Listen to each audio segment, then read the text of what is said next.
everybody.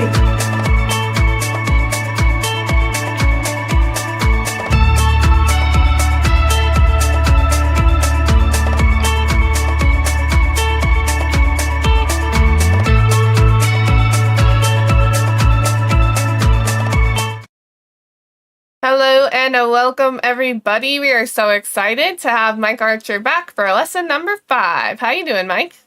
I am well. We're actually going to get a summer day today. It's going to get close to 75. So that's exciting. And I'm getting really excited because tomorrow we come down to LA to see my mom. So we haven't seen her in a while. And we're excited to do that. And those of you that look at Jose's training, once we get down there at 3 o'clock tomorrow, and I'm sure Jose will mention this, but I'm going to be joining Jose on the resolving stalls and objections, what to do when you get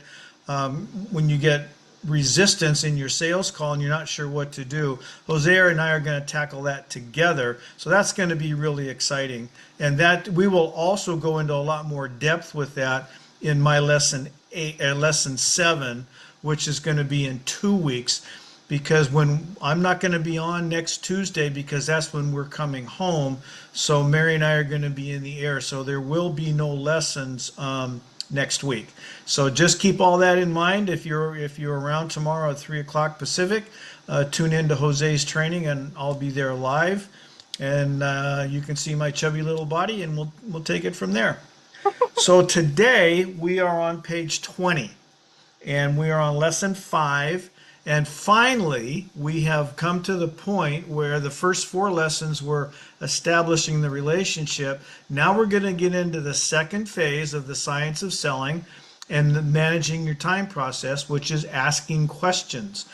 And again, this is the phase that you need to do. This is where you're going to make or break your sale, is in the asking questions phase. Believe it or not, it's not in the presenting your program, but it does, but it's how it relates to the questions you ask. And it's nothing to do whatsoever with making the decision. If you do asking questions and presenting your program correctly, making the decision doesn't become a push-pull on whether or not they want to do business with you. It becomes a logical conclusion of the entire process. So if we do ask the questions and then present the program that responds directly to the answers that we got, the actual asking them to buy from you it's a piece of cake. So pay attention to this. We're on page 20. And so here's what we're going to be doing today.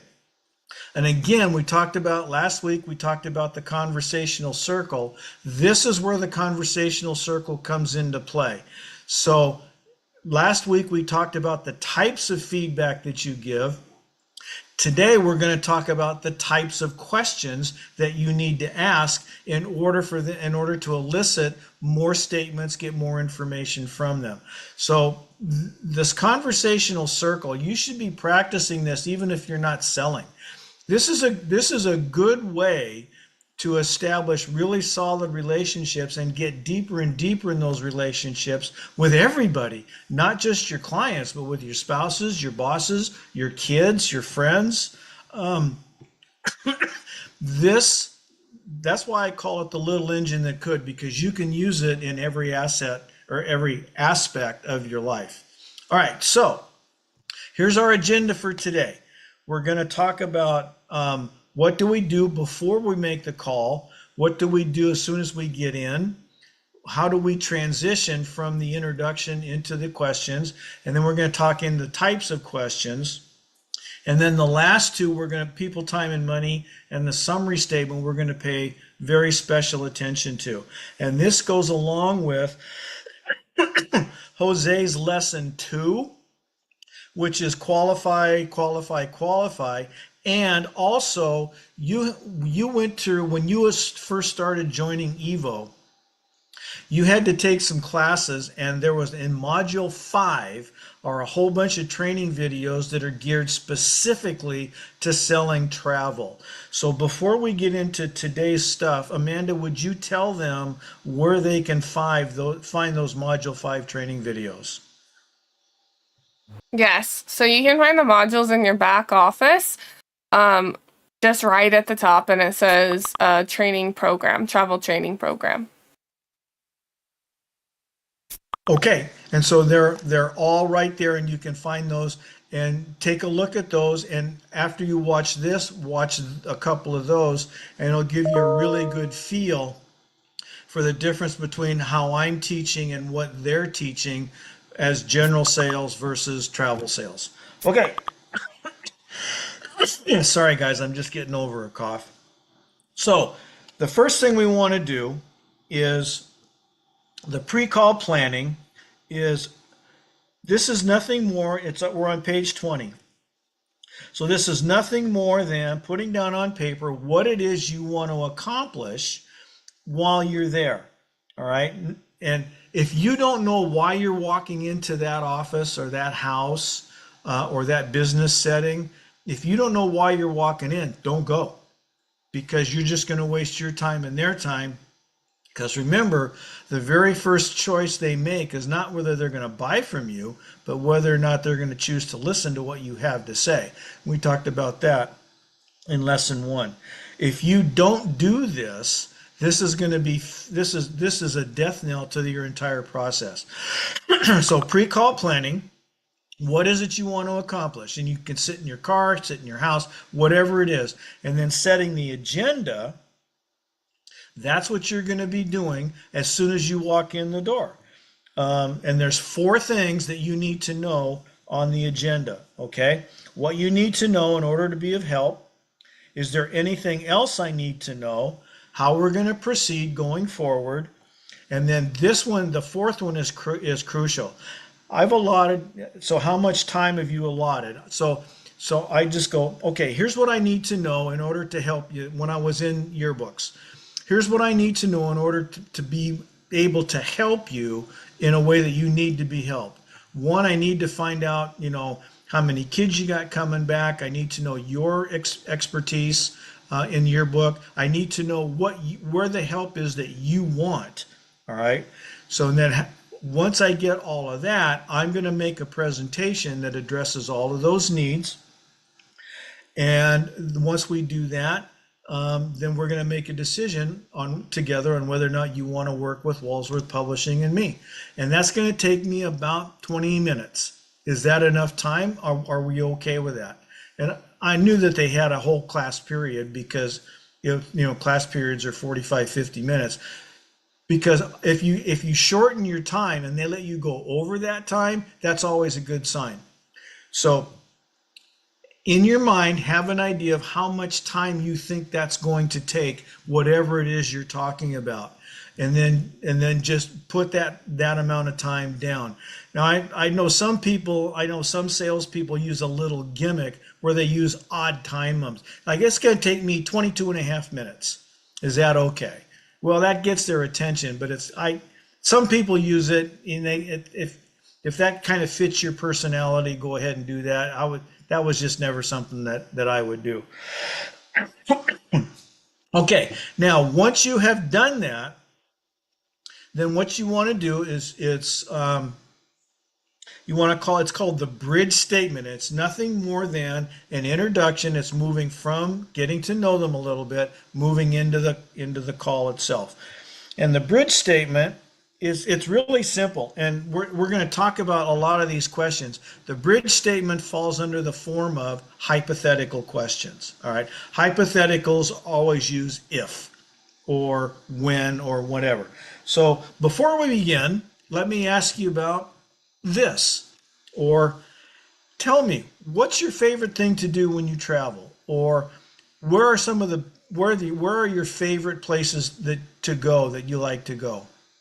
Or can you give me a general description of what you're looking for in this next trip?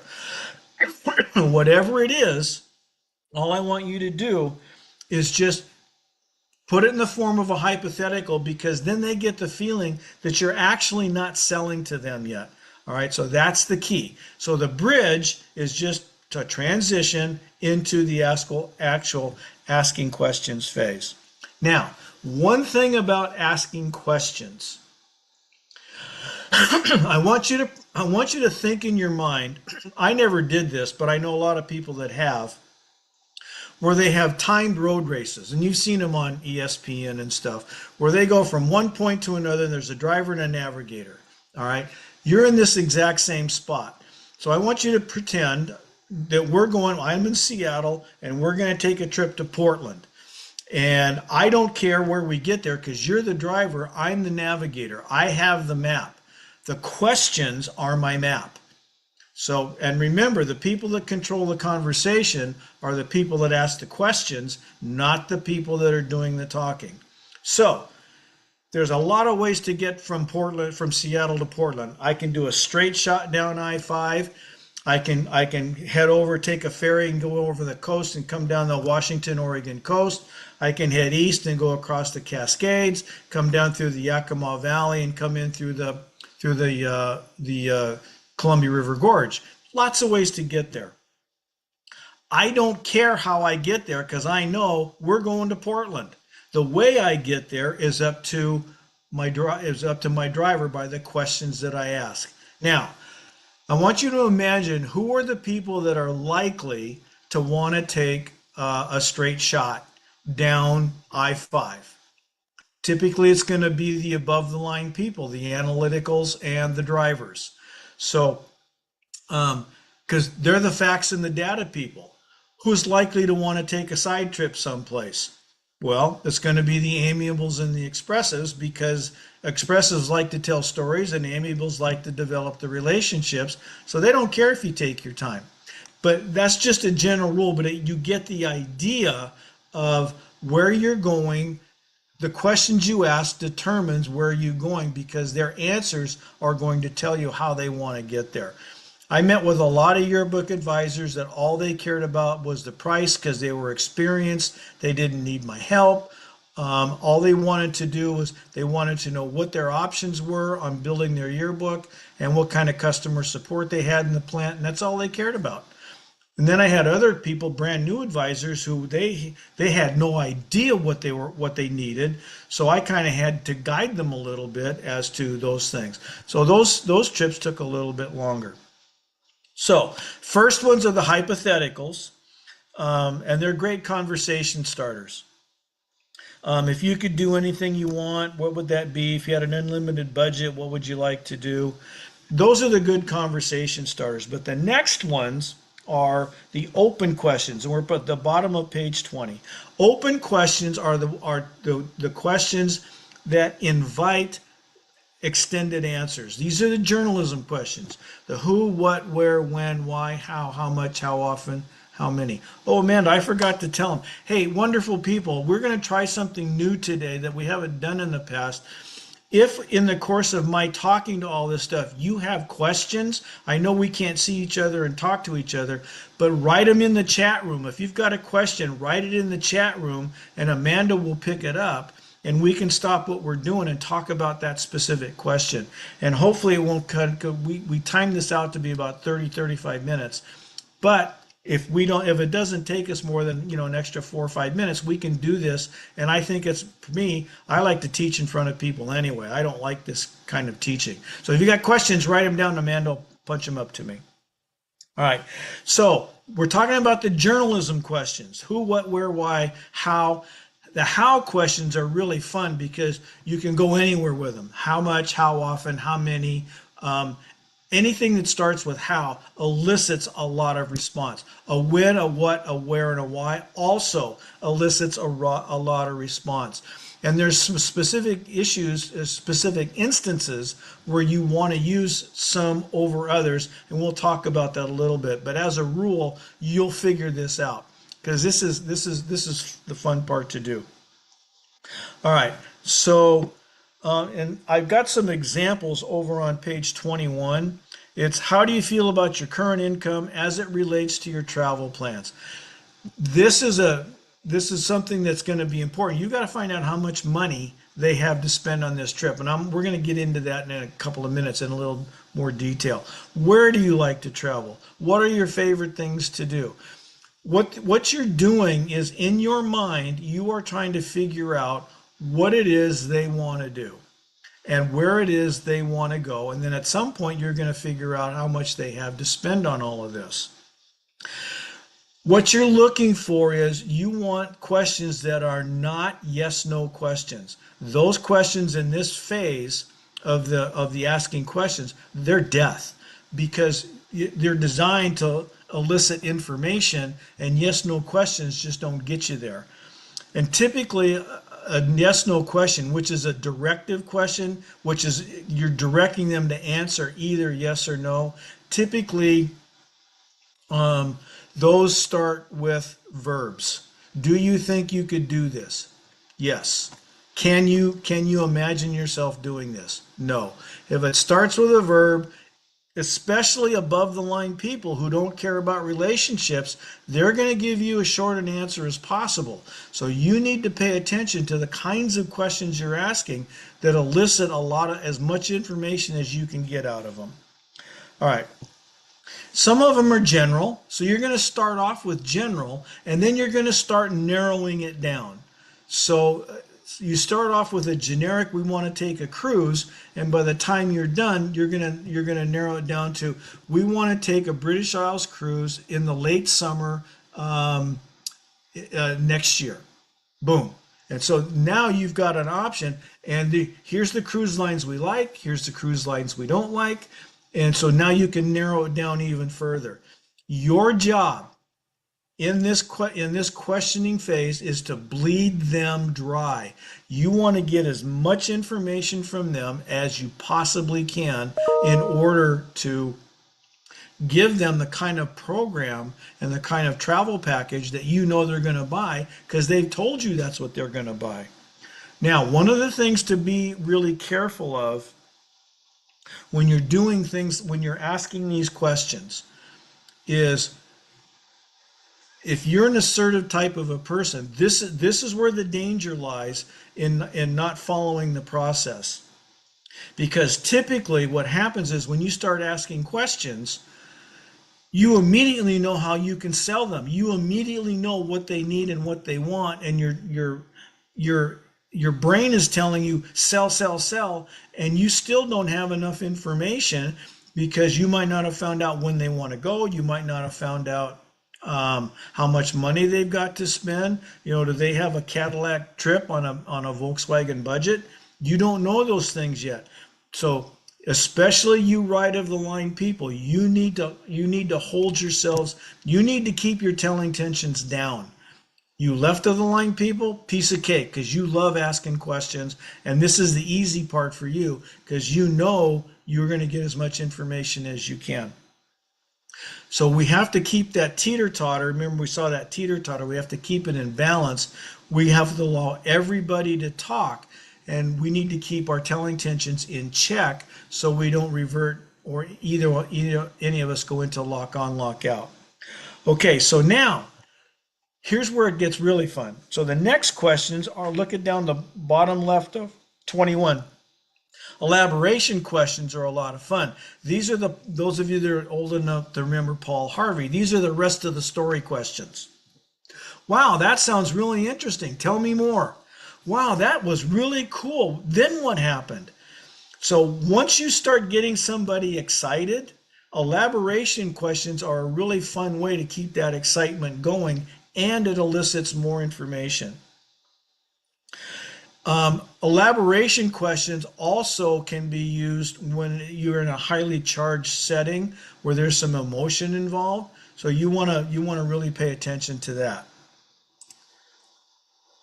Okay, so hypotheticals, non-directives, elaborations. So we've talked about the elaboration questions. So then the next ones are called the reflective probes. Again, we're over on 21 on the right-hand side. And a reflective this is when you really want to clarify something. So this has to do part of with your feedback. So you go, okay, I want to understand what you're telling me here. If what I heard is correct, you are telling me this, this, this, this, and this. Or you could say, I'm not sure I heard you correctly. Would you please restate that in another way? Or would you tell me again so that I've got a crystal clear picture in my mind? Because those of you that think and talk fast, sometimes things comes out that you know what you're saying, but sometimes your client doesn't, or your whoever you're talking to doesn't know. I get into this with Ron quite a bit because he talks and thinks so fast that I've got to constantly stop him and ask him questions so that I can clarify. Okay, now I understand what you need. All right, let's go on to the next step. Drives him crazy, but it helps me when I'm talking to them. All right, so all they are is they're simply reselling. So let me give you an example. They may make a statement like, let's say that you're recruiting, because remember we can use this for our recruiting as well. So look at the second paragraph in the right column. For example, they make such a statement as, I don't believe in the MLM process.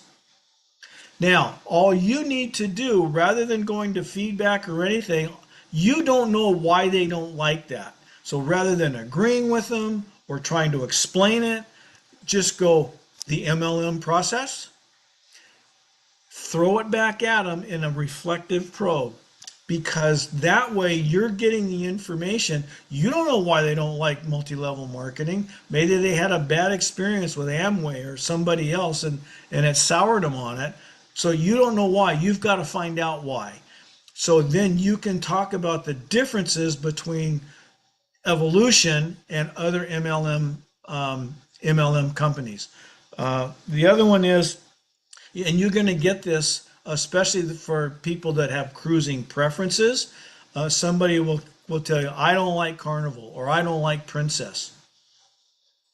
Oh, that's another one. Or you could say, why is that? That's another one we use. That's the one underneath reflective. Oh, why is that? And don't say why. Why is called a naked why. It's kind of an accusing, pointing your finger type of it. Why is that is a lot softer. Oh, you don't like Princess? Oh, why is that?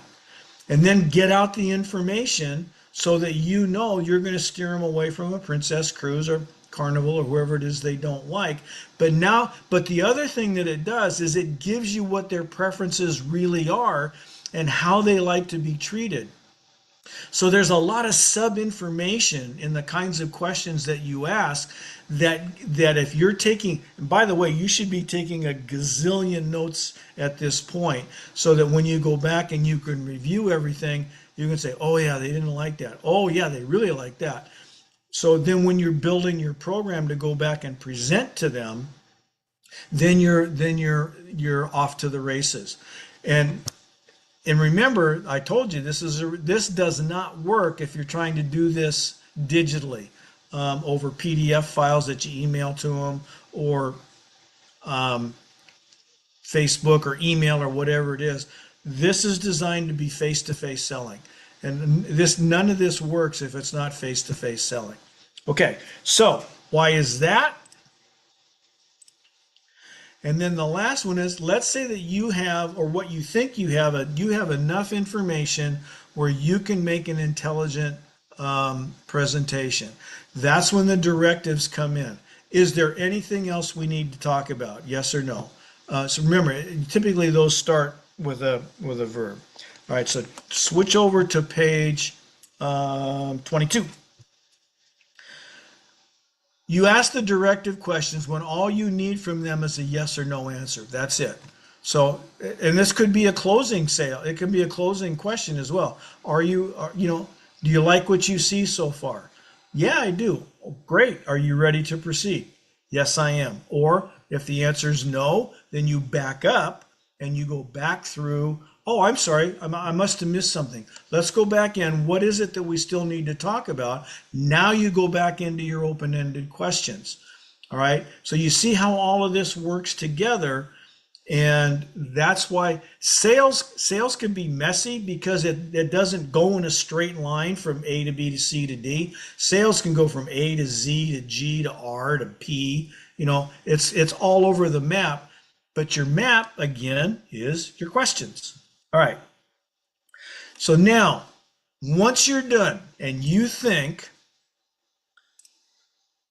you're finished, There's three in these, and this is on the test. So circle over on 22, people, time, money. These are the three absolute most important questions you have to ask, because if you don't, you're not going to make a sale and you don't have a qualified buyer. All right, so look at this: people, time, and money. People, who was making the decision? When I was in yearbooks, I knew I was talking to the advisors. I had to get the advisors on board first, but I knew that they weren't the decision makers.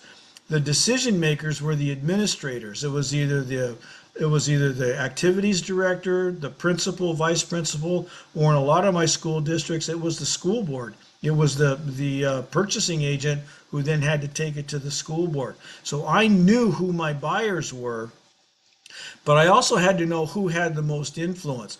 I had some really strong advisors that said, if Mike Archer isn't my rep, I'm not doing your book. And that would strike terror into everybody, because your book is the single most hated class in the school. It's not hard, but it's the most time consuming. It's more time consuming than grading English papers or history exams or term papers. Nobody wanted to do yearbook. It sucks. And so but then I had advisors that they didn't really care who they worked with, and I knew every year I was in trouble with those people. I'd have to sell them every year, year and year and year.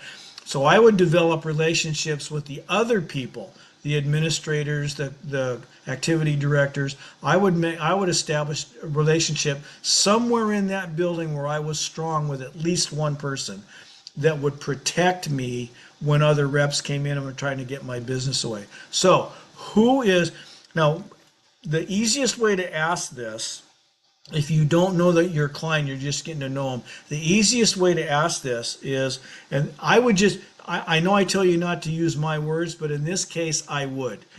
In addition to yourself, who else will take an interest in the decision? Or who else should I prepare a copy of this proposal for? All right, so you need to know that. Especially if you're in a complicated cell where you've got a group of people and they're all going to talk to each other, you need to get everybody, when you're going to make your proposal, you need to get all those people in that room. You don't want the person you're talking to try to sell your program for you. And if they're spread out around the country, then I would highly recommend a Zoom call where you've got everybody in, where you can answer all the questions together. All right, time. When are you looking to do this? You've got to nail that down. I was telling Amanda that I'm involved with a group, a ladies golf group, that's not traveling until September of 2026, and they're going for a week, and it's a really expensive trip. It's 100 ladies playing golf for 7 days. And they play all 7 days. So we've got to coordinate everything. So we are meeting with them, even though they're not traveling. We are meeting with them on my trip down next Monday, and we're going to nail down the contract, and we're going to get everything signed right then and there. We know they want to work with us. We're just going to finalize it. And then money. How would you characterize your budget? Or how much do you think this vacation has cost? Or how much have you set aside for this trip? It doesn't matter how you ask it, and you can do it in a non-confrontational way. Just be aware that on the money question, this is where you're likely to get some resistance, because a lot of the attitude is, well, if I tell you what my budget is, you're going to spend all that money and then maybe some more. So if they're hesitant, you say, look, I want to get you the biggest bang for your buck. And this is where the trust issue comes in. I want you to trust that I have your best interests at heart, and I'm going to give you the biggest bang that I can possibly give you for your budget. And if there's some things, if what I'm planning costs more than that, I will have some options that will bring it inside your budget. I had to do that all the time with yearbook advisors. They had all kinds of ideas that they wanted to do that they couldn't afford.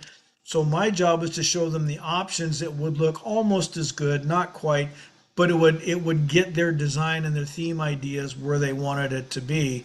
without going to the really expensive stuff that they couldn't afford. So you've got, without these three questions, and I would really, if you've got a partner to practice with, if you've got some other Evo agents that are close to you, or your team, when your team does some training, I would spend some time on this right here, people, time, and money. This is crucial. This is what's going to get you or not get you the sale, is making sure who's buying, when are they buying, and how much do they have to spend right there. All right. Again, if you don't ask these questions, you're not a salesperson, you're a storyteller, and you don't want to do that. All right. Again, I would highly recommend that you practice this. All right. So now now we're into the science of selling, and we're into the asking questions phase. So you're going to make a summary statement, and the summary statement is, you're going to go, okay, I need to review my notes. This is what I've got written down. You want to do this, this, this, this, and this on this date, and this is what your budget is. So I want to make sure I stay within that budget. Have we covered everything? Or do, in your brain, remember, when you walk in, you're walking in with a whole bunch of red flags, and your job is to turn those red flags from red to yellow. I know some stuff, but I need more, to green. If you've got some yellow flags still in your head, don't make the summary statement yet. But if you think that you've got everything you need to know, you're going to ask them one more question to verify that, yes, indeed, you have everything you need to know in order to make a decent proposal. And that's your summary statement. We've covered this, this, this, this, this, this, and this. Is there anything we haven't covered that I need to know? Or is there anything else? So in your head, do I know enough? If you think it's yes, you ask the question, is there anything else? Now, if the answer is no, they say, no, we forgot to talk about this. Great. As long as I'm here, let's go back in and we'll ask that. Now, if we resolve this one, if we get this one covered, is there going to be anything else? Nope, that's it. So you got that, we're good to go. Great. You ask the question, you do another summary statement, maybe a shortened one. Okay, now we're adding this into the things you want to do. Do I know enough? Now the answer is yes, I know enough. At this point, if it's a complicated sale, like a group movement of some sort or whatever, this is where you're going to stop the conversation. You're going to go, okay, I got everything I need. It's going to take me 2 days to do the research and do everything that I need to do, and put this all in a proper order so you understand what it is that I think that you're looking at. And I want to come back. So today's Tuesday. How about if I come back Thursday at 1 o'clock and we'll sit down with all the decision makers? Well, no, that doesn't work because this person can't do it and this person can't do it that time. I said, okay, do you know when they are available? Well, no, I don't. Okay, I tell you what, can you call them, find out when they're available, and when all three of you have the same time slot, I will set up a Zoom call, or we'll meet someplace and we'll go over this. How does that sound? Now, this goes into this that we have talked about a couple of times. Never, ever, ever leave the timing of any decision, the timing of the decision, up to the client. You have to constantly push to get that next appointment, because if you don't, you are not. How many times have you guys done something like this and they say, well, okay, let me get back to you, and you say, okay, fine, and they never get back to you? I know, I can see through my camera that a lot of you are nodding your heads, yes, that's happened to me. They're ghosting you because sometimes they're just using you to get as much information as they can, and they may try to do this on their own. You have to pin them down. When is a good time for us to get back together? Let me call my people and I'll get back to you. And so they call you, say, okay, we're all good Friday at noon. Are you available? Yeah, I'll be there Friday at noon. How do you want to do this? You want to do a Zoom call, or do you want to do a meeting someplace? Now, chances are, if it's a family reunion, they're going to be all over the country. So a Zoom call is the way to go on this. But you've got to have all the decision makers, and that's what I'm trying to pound into you. You've got to have all of the decision makers in the room at the same time, or chances are really good you're not going to get that sale.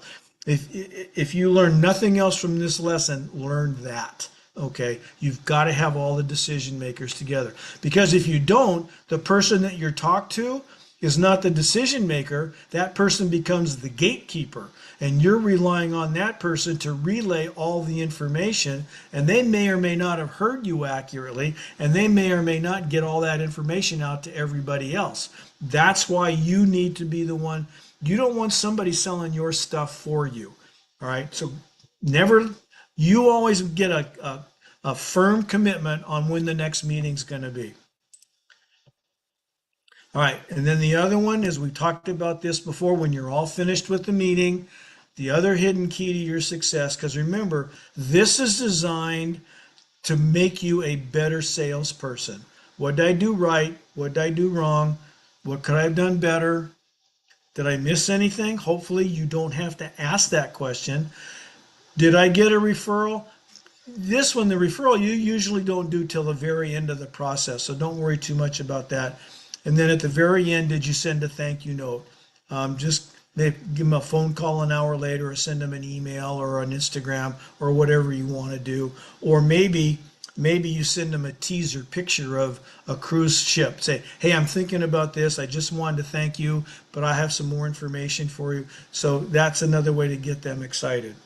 So that's it, my wonderful friends, I think. Yep, that's it. So if you have any questions, you can give me a call, 206-979-4249. You can always send me an email at mike@archertravel.com, and I'll get back to you. I always get back within 24 hours. Usually it's a lot faster than that, because I'm not doing all, I'm retired. So this is what's fun for me. I like working with everybody. So if you have any questions, get a hold of me. And that's it. Amanda, did we have any questions in chat? Great, thank you so much, Mike. We do not have any questions in chat, but if they do, like you said, they can give you a call or they can email you at the number listed on the screen. So that's pretty much it, Mike. You want to add anything before we close out? Nope, just remember, I'm not here next week because we'll be in the air coming home, but we will be lessons 6 and 7 the following 2 weeks after that. And then I'll show you, talk to you about, taking the test and getting certified and everything. So that's it. I'll see everybody in 2 weeks.